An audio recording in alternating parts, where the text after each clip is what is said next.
रायगड, महाराष्ट्रासह देश विदेशातील ताज्या बातम्या पाहण्यासाठी मॅक्स इंडिया लाईव्ह चॅनलला सबस्क्राईब करा आणि बेल आयकॉन दाबायला विसरू नका.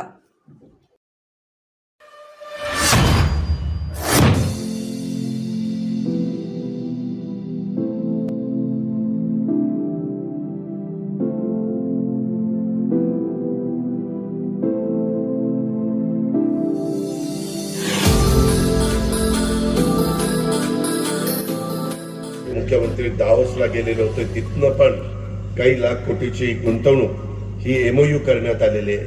हुंदाईचा प्रकल्प आता लवकरच आपल्या महाराष्ट्रामध्ये त्या ठिकाणी येऊ घातलेला आहे. इतर पण वेगवेगळ्या प्रकारचे प्रकल्प आणायचे. प्रकल्प आणताना आपल्या नैसर्गिक जी देण निसर्गाने आपल्याला दिलेली आहे, जे काही उधळण आपल्या सगळ्यांच्यावर केलेली आहे, त्याला कुठेही धक्का लागता कामा नये. मागच्याही काळामध्ये तुम्हाला आठवत असेल एनरॉनचा काळ, की याच्यातनं कोकणचं सगळं निसर्ग सौंदर्य धुळीस मिळणारे, अमुक होणारे, तमुक होणारे. तसं नाही. राज्यकर्ते जरी कुणी असले तरी ते राज्याचं भलंच बघतात. त्याच्यामध्ये त्याच्याशिवाय जनता त्यांच्या पाठीशी उभी राहूच शकत नाही. जनतेला कळलं की हे काहीतरी वेगळंच करायला लागले तर आपली जनता फार हुशार आहे. पाठीमागच्या काळामध्ये ज्या जनतेने इंदिराजींनाच डोक्यावर घेतलेलं होतं, त्याच इंदिराजींना 77ला आणीबाणी आणल्यानंतर जनतेला नाही आवडलं. पार जम्मू काश्मीर पासून कन्याकुमारी पर्यंत सगळीकडं त्यावेळेस त्या पक्षाची काय दाणादाण झाली आणि स्वतः इंदिराजींना पण पराभूत व्हावं लागलं. परंतु त्याच्यानंतरच्या काळात ज्यांना निवडून दिलं त्यांनी काय फार चांगला कारभार केला नाही आणि त्याच्यामुळे पुन्हा 80ला इंदिराजी आल्या. हे मतांचा अधिकार जो तुम्हाला आहे त्याची जबरदस्त ताकद तुमच्यामध्ये आहे आणि तुम्हाला कुठं कधी काय करायचं हे चांगली माहिती आहे. आणि त्याच्यामुळेच मित्रांनो, आज देशामध्ये तुम्ही पहा,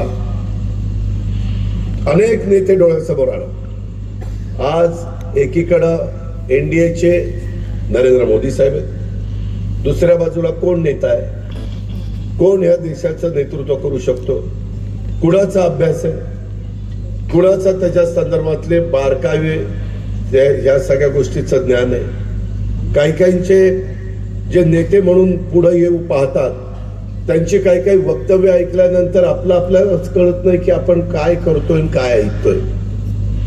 त्यांनी मध्ये सगळ्यांनी विरोधकांनी ठरवलं की आम्ही आता आमचे एनडीए का आघाडी काहीतरी करणार.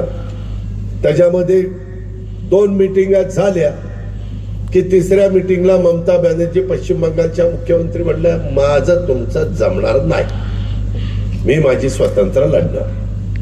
ते कुठं ऐकतो ना ऐकतो तोच मान म्हणून पंजाबचे मुख्यमंत्री म्हणले, आमचंही तुमचं जमणार नाही, आम्ही सगळ्या जागा लढवणार. अखिलेश यादवांनी उत्तर प्रदेशमध्ये सांगितलं की मी 13 जागा देईन, बाकीच्या सगळ्या मी लढवीन.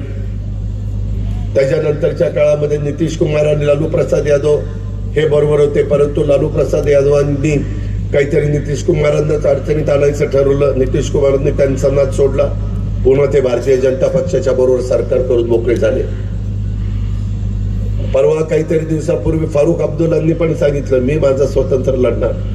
मित्रांनो, एवढ्या मोठ्या देशाचा कारभार करत असताना वेगवेगळ्या विचाराची लोक, अजून कशातच काही नाही, अजून आचारसंहिता नाही, तोपर्यंत त्यांचे 4 दिशेला 4 तोंड व्हायला लागलेले, वेगवेगळ्या ठिकाणी जायला लागलेले. तळा परिसरातले माझे नागरिक सुज्ञ आहे. तुम्ही त्या ठिकाणी देशाचं भलं कशात आहे, देशाला खऱ्या अर्थाने विजन दाखवणारा नेतृत्व कोण आहे. अलीकडच्या काळामध्ये नॅशनल हायवे मोठ्या प्रमाणावर कसे झालेले आहेत, अलीकडच्या काळामध्ये कोस्टल रोड असतील,